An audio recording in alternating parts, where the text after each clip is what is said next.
É muito importante afiar o machado, não é só sobre você chegar e sair arrebentando, colocando toda a sua energia em escrever e-mails, em contratar ferramenta de e-mail marketing, e fazer media kit, em construir palestras, mas tudo está desconectado. Você precisa criar uma estratégia antes de sair atirando para tudo que é lado. E esse criar a estratégia é justamente afiar o machado.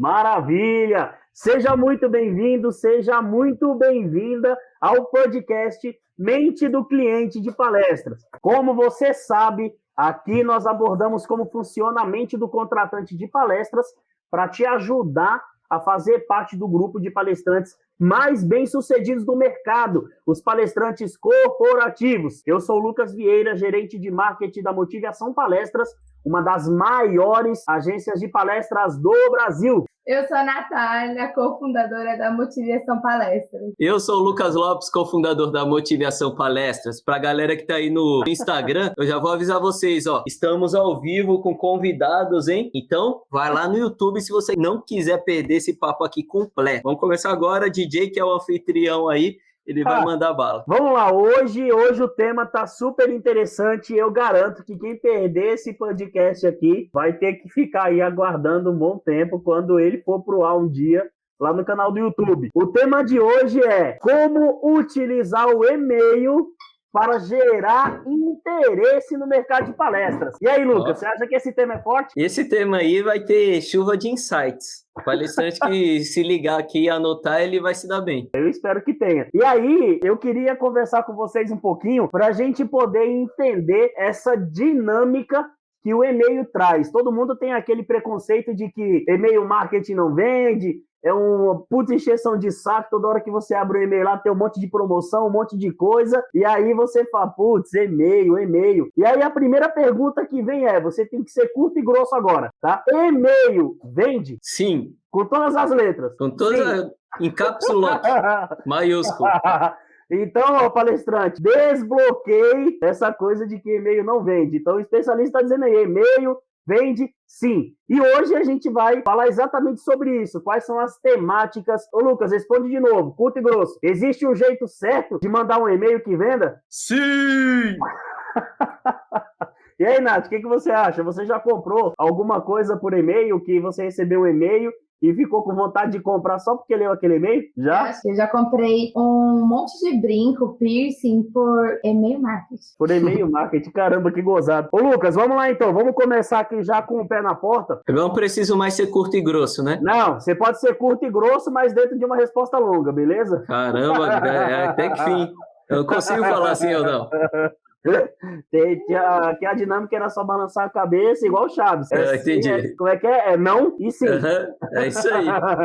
Vamos lá. Ô, Lucas, a gente vai dividir esse podcast aqui em alguns momentos. O primeiro momento a gente vai bater um papo sobre coisas relacionadas a erros comuns que normalmente todo palestrante comete ao mandar um e-mail. Depois a gente vai conversar um pouco sobre estrutura de e-mail, porque com certeza deve ter uma estrutura correta para se mandar um e-mail. E quando eu falo estrutura correta, é uma estrutura relacionada ao mercado de palestras, não é uma estrutura fora do mercado de palestras, tá? Uhum. E depois nós vamos falar um pouco também sobre essas experiências que você tem, porque você também faz vídeos analisando e-mails de palestrantes, né? Isso aí. Então a gente vai dividir esses 3 momentos, pode ser? Tá tranquilo? Bora! Então vamos lá. Fala pra gente aí os e-mails comuns, os erros comuns que os palestrantes têm quando manda e-mail para cliente, para agência de palestras, solicitando alguma coisa ou tentando vender alguma coisa. Vamos lá, o primeiro erro é justamente esse, mandar e-mail tentando vender. Esse é o primeiro erro do palestrante ao entrar em contato com uma empresa que nem conhece ele ainda, querer vender. Segundo erro é enviar um e-mail longo para a empresa. Então, eu nunca ouvi falar sobre você e você ainda manda um textão lá no seu e-mail para mim. Terceiro erro é enviar um e-mail sem nenhum Media Kit anexo, sabe? Sem nenhum documento de apresentação assim mais profundo sobre você. Deixa eu ver qual erro mais. Assinatura. Tem algum erro em assinatura de e-mail? Natália lembrou de um aqui. Fala aí, Nath. Manda aí. Então, tem sim um erro da assinatura que o palestrante vai e coloca imagem, lembra? E aí acaba que nos e-mails, normalmente em grandes corporações,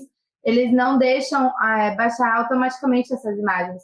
Então, a assinatura vem como se fosse um erro. Então, aí você tem que habilitar tudo. Então, às vezes o palestrante vai, faz todo aquele paranauê com a assinatura, tudo bonitinho, faz uma arte legal, tudo, pensando que vai se diferenciar com a assinatura. E, às vezes, bater o olho e não ver a assinatura, porque até você entender que é a imagem, né? Você já perde tempo. E é engraçado que isso é literalmente um erro, né? É um erro dentro do erro.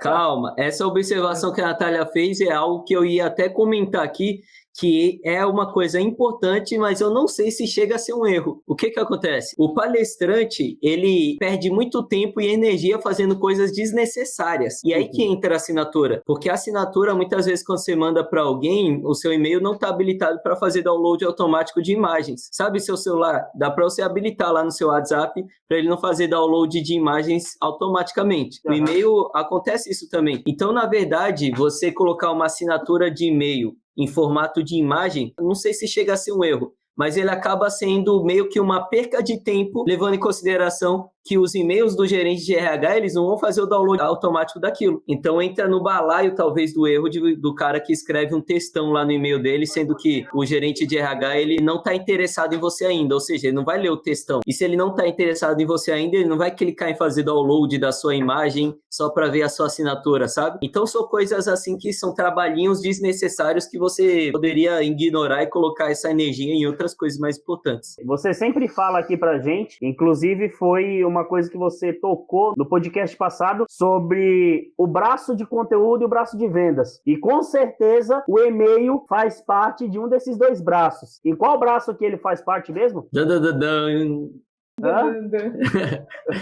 tá no braço de vendas. Ele tá no braço de vendas. E aí a gente acabou de falar e você respondeu com todas as letras que sim, e-mail vende.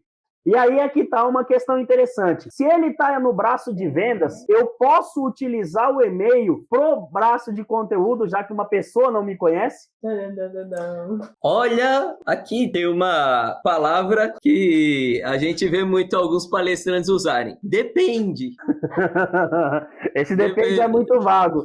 Então, depende. E aí eu vou explicar mais. Eu vou explicar melhor. É assim, eu acabei de falar que você não tem que ficar vendendo por e-mail. O palestrante ele não tem que ficar vendendo por e-mail, porque alguém que ainda não conhece esse palestrante não vai comprar algo de alguém que ela nem conhece. Ainda mais quando esse algo é levar você para dentro da casa dela, da empresa dela, para falar para os funcionários dela. Um negócio que vale milhares de reais, entendeu? A palestra custa quanto? 5, 10, 15, 20, 30, 60 mil reais? 400 mil reais. Então ela não vai sair contratando qualquer um que mandou e-mail para ela tentando vender. Então se você não fica vendendo, o que você tem que fazer? Você precisa criar relacionamento. E para criar relacionamento, você tem que fazer conteúdo que seja de valor para aquela pessoa que você está conversando. E justamente essa questão do conteúdo de valor, de conteúdo que gera transformação, é o conteúdo que o palestrante precisa gerar no braço de conteúdo dele. Mas, Lucas, então qual que é a diferença do braço de conteúdo e do conteúdo do e-mail que está no braço de vendas? A diferença é que o e-mail, você cria conteúdo com a intenção de vender no final. Já os conteúdos gerados no braço de conteúdo, ou seja, os conteúdos gerados nas suas redes sociais,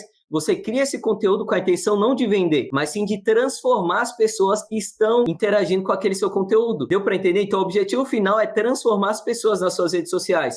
O objetivo final do e-mail não é transformar pessoas, é transformar as pessoas com aquele conteúdo que você está mandando naquele e-mail específico. Mas o objetivo principal da sua estratégia de e-mail é vender a sua palestra. E eu explicando melhor isso daí você, durante alguns meses do ano, vai gerar conteúdo, ou seja, conteúdo de transformação por e-mail, para criar relacionamento. E nos meses que aquela empresa realmente estiver quente, procurando por palestrantes, aí você envia e-mail de venda para ela, mas vai ser muito mais fácil vender para ela porque você, durante alguns meses antes, criou relacionamento com ela, gerou transformação para ela. Então você consegue ver o porquê do depende, porque é e-mail que não tem que ter conteúdo ou porque é e-mail que não tem que vender. Não é complexo, mas também não é fácil, é estratégico a coisa. Exatamente. Eu não consegui entender. E aí é que tá, para a gente poder relacionar o e-mail com o mercado de palestra, a gente precisa também ter essa ciência que você falou aí, quais são os meses que eu tenho que produzir conteúdo, quais são os meses que eu tenho que vender. Não é que a gente sabe porque a gente chutou. A Motivação Palestras, desde o seu nascimento,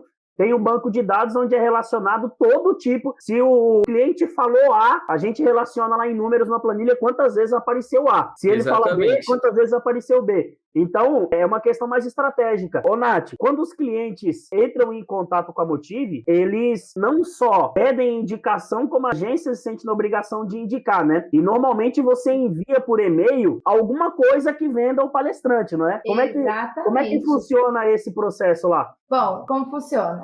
O cliente pode entrar em contato com a gente, tanto por telefone quanto pelo WhatsApp, enfim, vários meios. Alguns entram por e-mail. Só que tudo que a gente faz é por e-mail. Então, a gente manda como se fosse os palestrantes que a gente selecionou, como se fosse um Media Kit. Quem tem Media Kit, a gente envia o Media Kit. Então, é uma forma de apresentar, mas com peso maior, porque o consultor, ele tem certeza, conhece o mercado, experiência de evento. Então, é uma forma da gente vender, é por e-mail. Que legal. E aí, ô Lucas, se eu fosse um palestrante e eu quisesse perguntar para você assim, Lucas, quais são os meses em que eu posso utilizar o meu e-mail para produzir conteúdo no braço de conteúdo? Aí eu iria te dizer o seguinte, você vai ter que ir lá no nosso canal do YouTube, Fica a Dica Palestrante, e procurar pelo episódio de 40 minutos do podcast Mercado de Palestras, que eu falei só sobre isso. O nome do episódio se chama O Natal dos Palestrantes. Sabe por que esse nome? Porque no Natal, a melhor época para o varejo. As lojas de brinquedo vendem um monte de brinquedo no Natal, as lojas de joias vendem um monte de joias no Natal. Ou seja, para qualquer segmento, o Natal é uma época muito boa. Para os palestrantes também existe um Natal. E são justamente esses meses em que as empresas estão buscando por palestrantes, estão mais quentes para contratar palestrante. E nesse episódio eu falei exatamente qual é, não vou repetir porque eu tive muito trabalho para fazer esse episódio. Top, não, então você vai ter que atirar, palestrante. Vai lá, porque inclusive. você não ia falar só os meses, porque não tem só isso. Exatamente. Então, 40 minutos só de conteúdo puro sobre isso. Eu não passei 40 minutos só falando os 4 meses, não. Então aí, deu um spoiler aí. Ainda falei que são 4. Então, fica a dica, palestrante, se você quer saber quais são os meses que você tem que produzir conteúdo e quais são os meses que você tem que produzir conteúdo para vender, vai lá e assiste esses 40 minutos de conteúdo, porque você vai sair de lá já bolando estratégia e já anotando tudo no caderno como você vai fazer, tá? Ô Lucas, beleza, a gente falou aqui um pouquinho sobre essas dificuldades que os palestrantes têm em comum, na ideia de saber quando produzir um e-mail e como produzir, de que jeito produzir. A gente conversou um pouco sobre isso.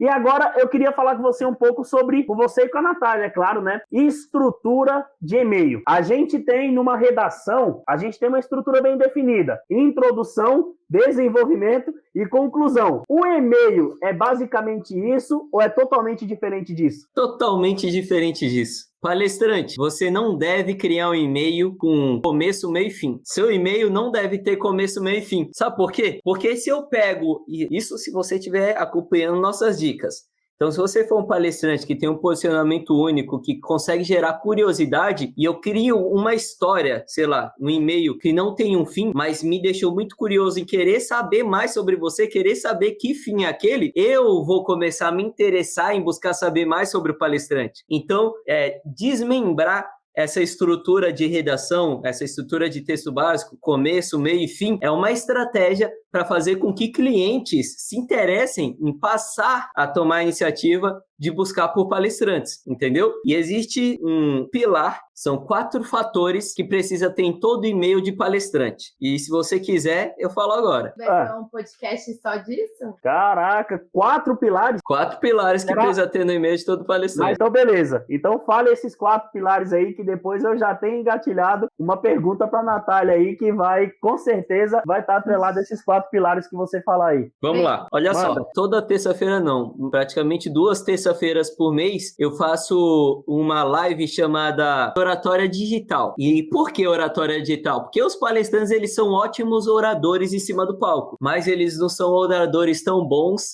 fora do palco, não são oradores tão bons nos e-mails. E eu posso provar isso. Toda terça-feira, quando eu faço oratória digital, eu provo isso. É muito legal, porque os palestrantes conseguem enxergar o porquê os e-mails de palestrantes são tão ruins. E nos e-mails de palestrantes é sempre a mesma conversa. O palestrante pedindo para entrar aqui na agência, o palestrante querendo saber como se aproximar de empresas, e basicamente eu mostro por que aqueles e-mails deles não despertam interesse. E só contextualizando o palestrante, como assim despertar interesse? Eu acredito que palestras são consequências consequências da quantidade de interesse que você desperta no mercado. Então, o palestrante que ele não desperta interesse, ele vai ficar sofrendo para fechar a palestra, porque ele só vai fechar a palestra com quem já assistiu a palestra dele ou com quem conhece ele. Por quê? Porque se o cara já assistiu a palestra dele ou conhece ele, é porque o cara se interessa por ele. Ou o cara passou a se interessar por ele, porque o palestrante ele é muito bom no que faz. Só que, quando você fica amarrado só essas duas possibilidades, você não ganha escala, entendeu? Então, a partir do momento que você começa a interessar em empresas que ainda não te conhecem, sem necessariamente essas empresas assistirem a sua palestra ou conversarem com você,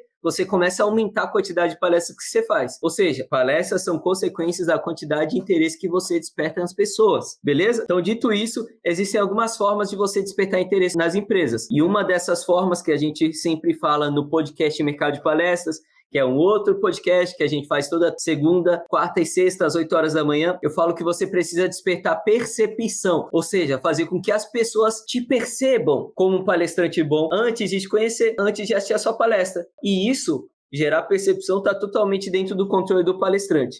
E o que isso tem a ver com tudo isso que a gente está falando de e-mails? Isso tem a ver porque o seu e-mail, já que é você que escreve e-mail, DJ, quando você quer mandar um e-mail para mim, quem é que escreve seu e-mail? Sou eu, né? É você. Exatamente.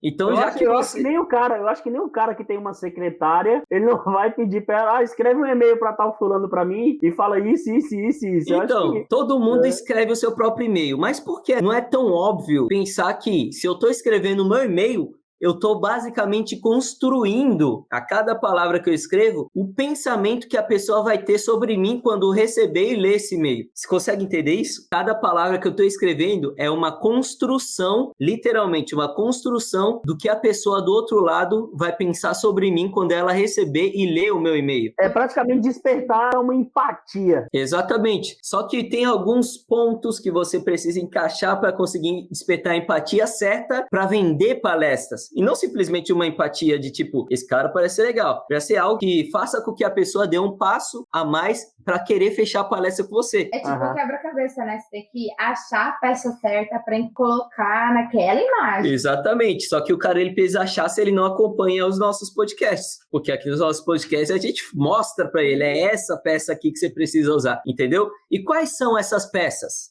Aí no Oratória Digital eu passo lá uma sequência de 4 itens que precisa ter no e-mail de todo palestrante. O primeiro item é, isso, só trazendo para o cenário, para o palestrante que está se apresentando para uma empresa que ainda não conhece ele. Então, vamos supor, o palestrante está se apresentando para a BRF. A BRF é uma grande empresa do estado daquele palestrante, ele quer palestrar naquele lugar ali. O sonho dele é palestrar ali. Como se apresentar para essa empresa? Primeira coisa, o e-mail do palestrante precisa ser simples. E-mail simples. Lembra, a BRF não te conhece ainda, palestrante. Ela não vai ficar lendo um textão sobre você. Ela não te conhece. Não está interessado em você. Então, em um texto curto e simples, você precisa ter a capacidade de despertar interesse dela. Despertar o interesse que ela ainda não tem, tá? Então, o e-mail precisa ser simples para aumentar as chances da pessoa ler o seu e-mail.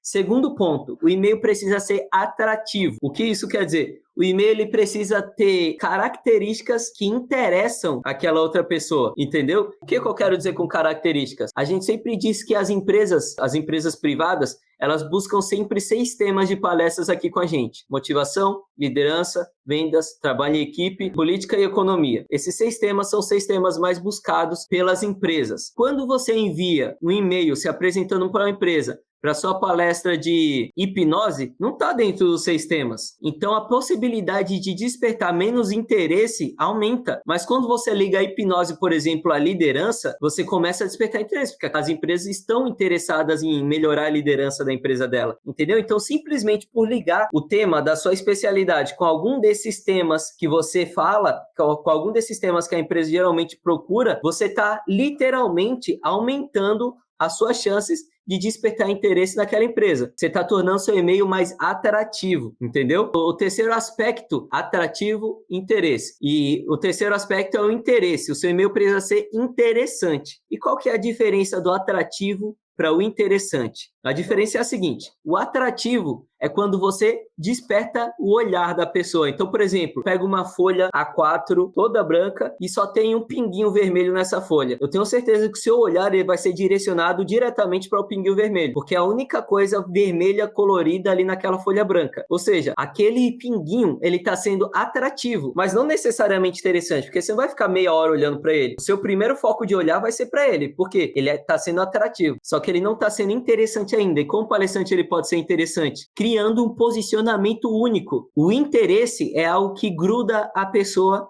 a você. A atratividade é algo que chama a atenção da pessoa para você.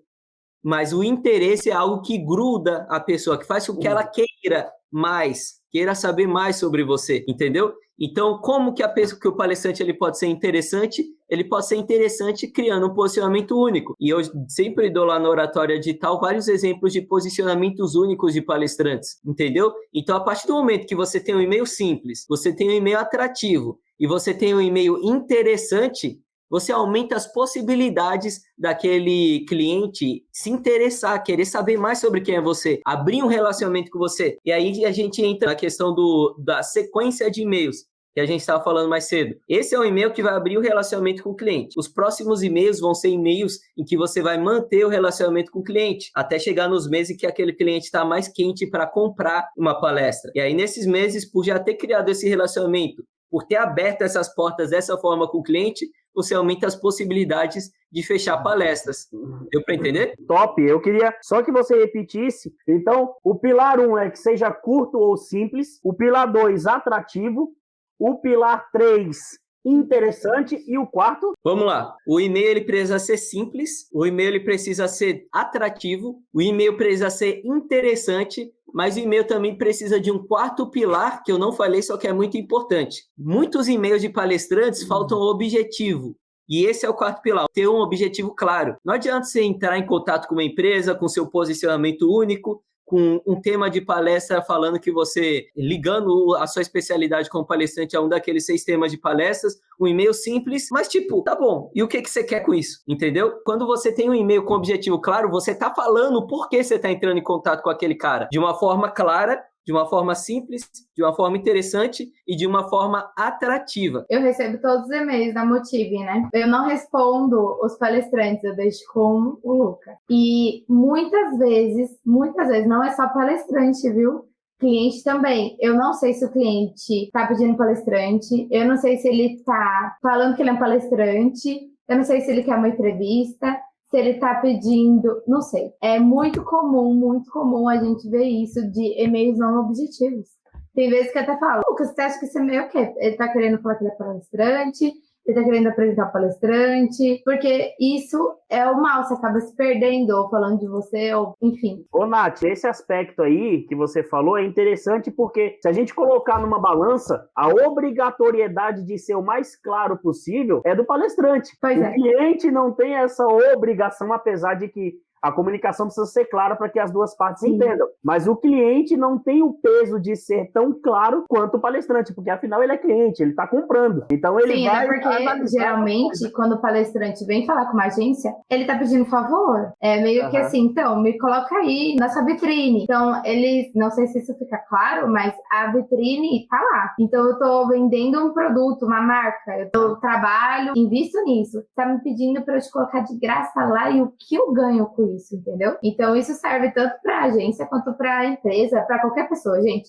E-mails têm que ser objetivos, porque você tá escrito lá, não dá para trocar uma ideia com você para entender o que tá acontecendo, né? E tem muito palestrante que fala isso. Ô, Lucas, o que você acha da gente bater um papo? Vamos marcar um Zoom? Vamos marcar... Cara, tem muitos palestrantes que entram em contato falando isso para mim. Imagina se eu fosse fazer isso com cada palestrante que quer marcar o horário. Você ia ser quase aqueles olheiros de jogador de futebol, de modelo. Eu não ia ter tempo para fazer. Você ia dar. Agora, querem deixar esse podcast mais interessante? Esse é o objetivo.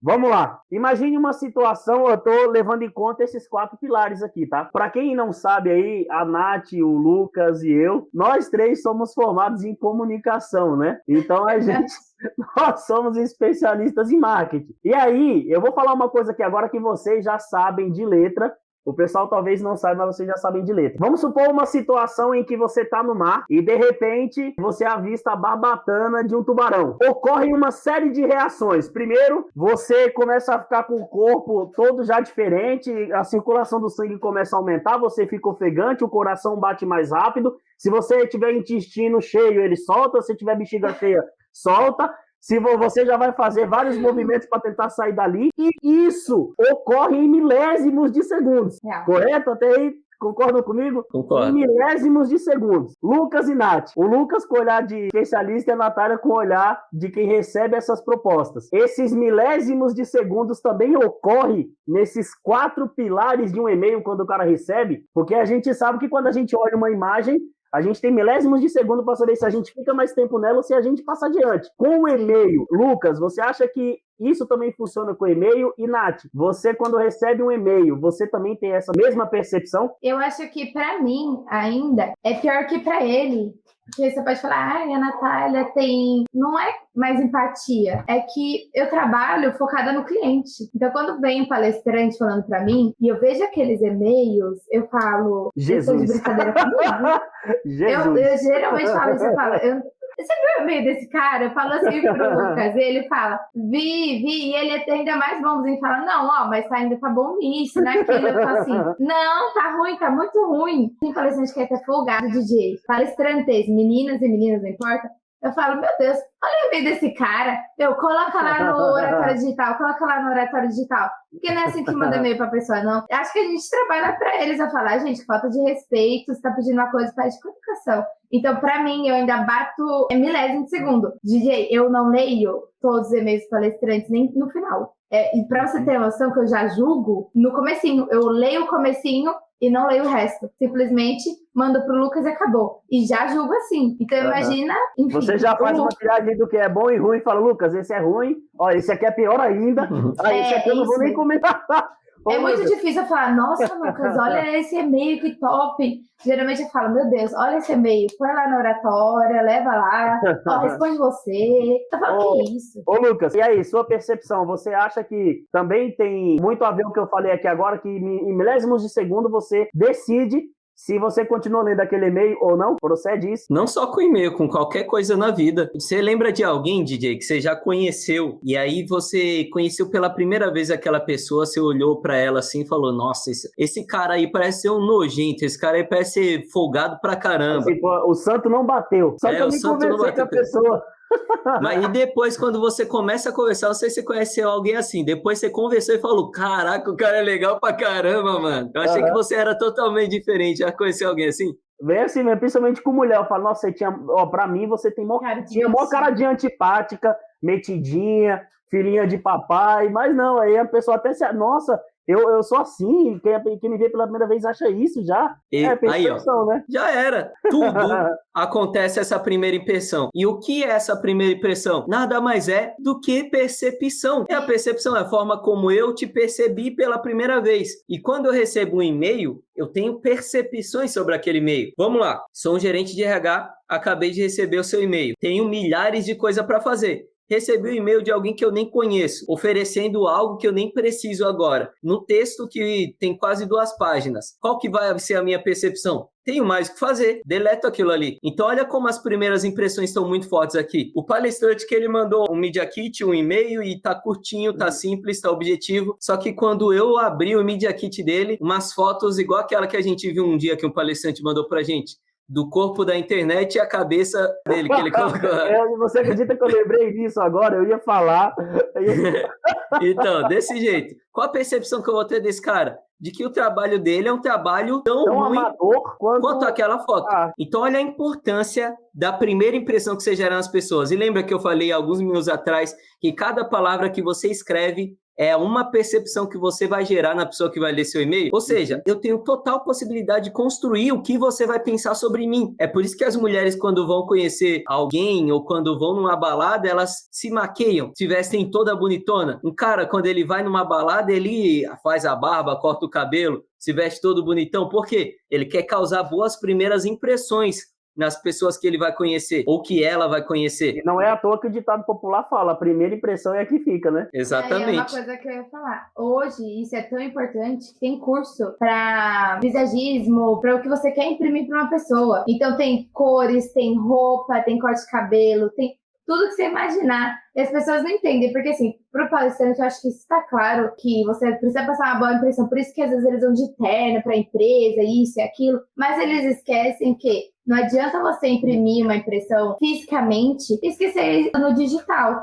Então não adianta você ir, se vestir todo bonitão, para fazer uma palestra incrível, tá lá fazendo toda a sua impressão ali, percepção, só que e o digital? O que você tá imprimindo? Então você tem que passar essa percepção do mesmo jeito pro digital. Exatamente. Isso é tão importante a gente abordar esse tipo de assunto, porque antes de isso se concretizar como algo importante, na ideia de como você falou que as primeiras palavras são as que ficam, né? As primeiras palavras precisam ser trabalhadas porque são as mais importantes. Isso é tão importante que as redes sociais já entenderam isso muito antes de a gente pensar em discutir, né? O Lucas, mais que todo mundo, ele sabe porque ele é 100% ativo nas redes sociais, a Natália ali também. E você sabe, um post, Lucas, responde para mim de novo, objetivo curto e grosso. Quantas linhas, quando você faz uma postagem com texto, quantas linhas aparecem do texto? 2 linhas, não é? Em palavras, vamos colocar aí umas 8, 9 palavras. Uma frase, Exatamente. praticamente. E aí, o que acontece? Você pode ter um puta de um texto lá grande, só que fica oculto. Você tem que decidir se você quer clicar ou não. Na verdade, você tem que fazer...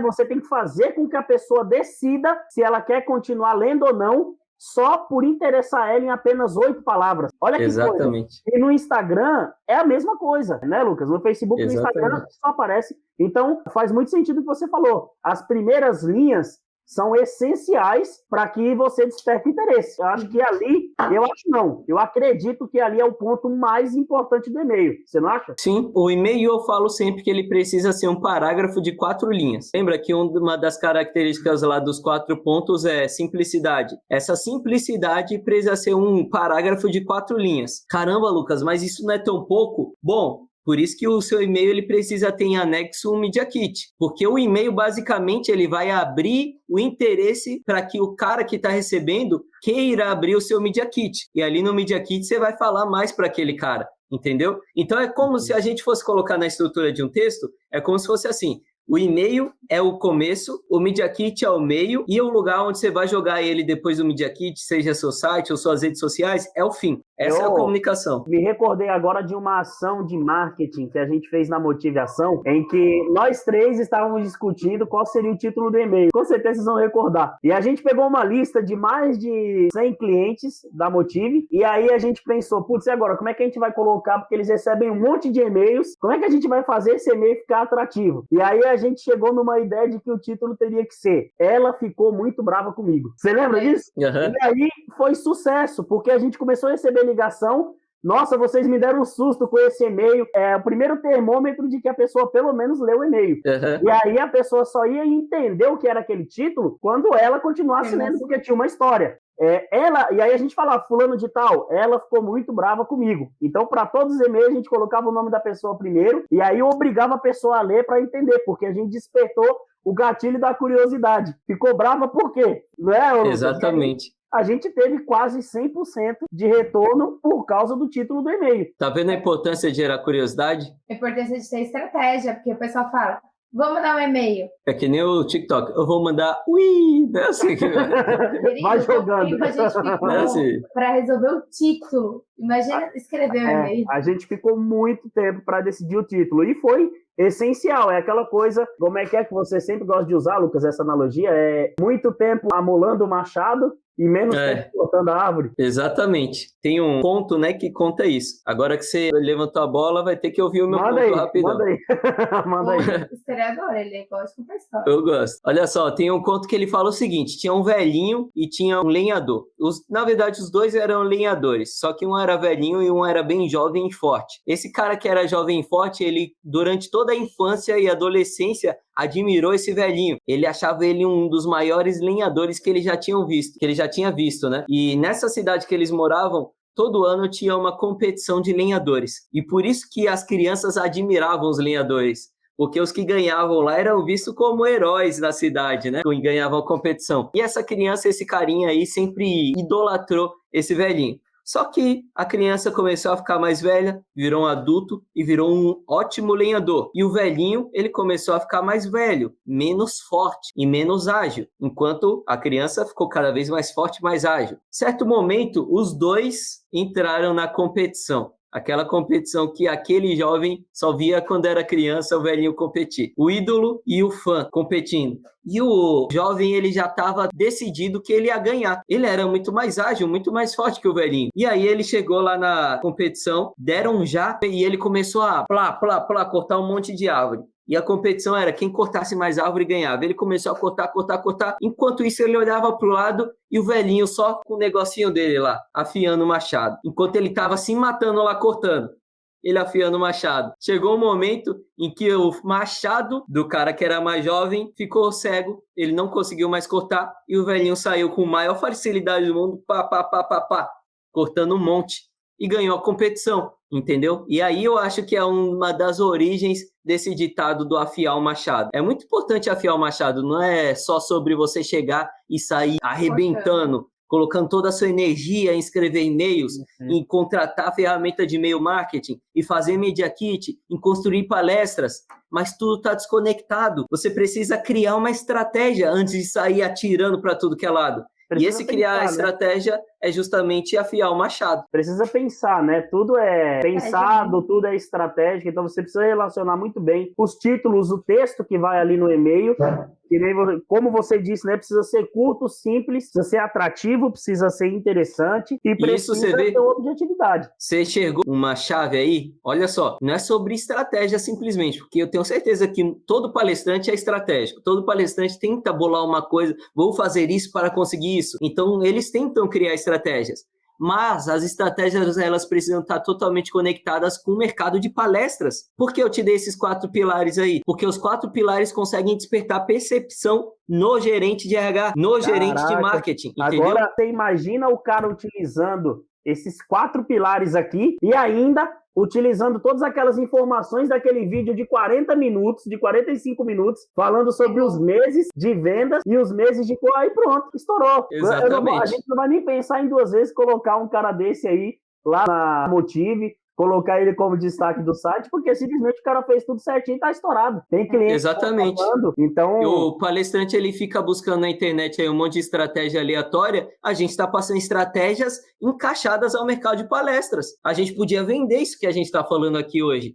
Porque é conteúdo de experiência. Não é conteúdo de achismo, é de experiência. Olha só, você... É estratégia, é marketing, não é pessoas falando coisas que acham, são pessoas formadas em um mercado que tem uma empresa. Então é uma coisa muito forte, né? Olha só, eu não sei nem se eu vou estar vivo até lá, mas você sabe quantas semanas de podcast a gente tem já o tema preparado, pronto para discutir. Mesmo eu estando hoje aqui, quantas semanas a gente já tem preparada? Quantas? A gente tem aqui, ó, eu vou até olhar aqui de novo, ó. 2, 4, 6, 8, 10, 12 semanas. Ave Maria.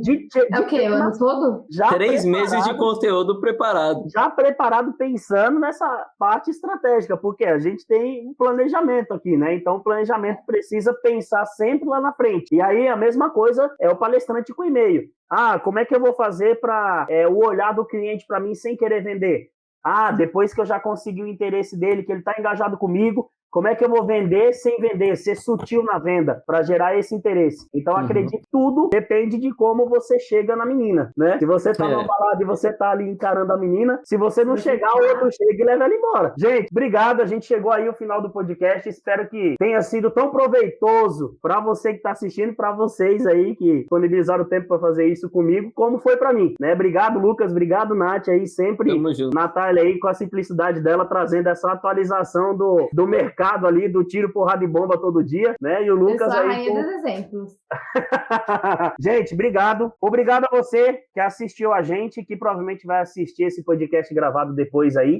Aqui, como você sabe, a gente sempre discute e aborda assuntos como funciona a mente do contratante de palestra, justamente para te ajudar a fazer parte desse grupo de palestrantes mais bem-sucedidos do mercado, o palestrante corporativo. Não esqueça disso, tá? Eu sou o Lucas Vieira, gerente de marketing da Motive Motivação Palestra. Eu sou a Natália, cofundadora da Motivação Palestras. Eu sou o Lucas Lopes, cofundador da Motivação Palestras. Ó, e se você gostou desse aí de hoje, se prepara, viu? Que próximos 3 meses aí, se você perder, esquece. Nem adianta mais tentar seguir carreira, porque sozinho vai ser osso. Aí sim, hein? Valeu, Top. gente. Obrigado. Tamo junto. Valeu. Até a próxima. Tchau, tchau.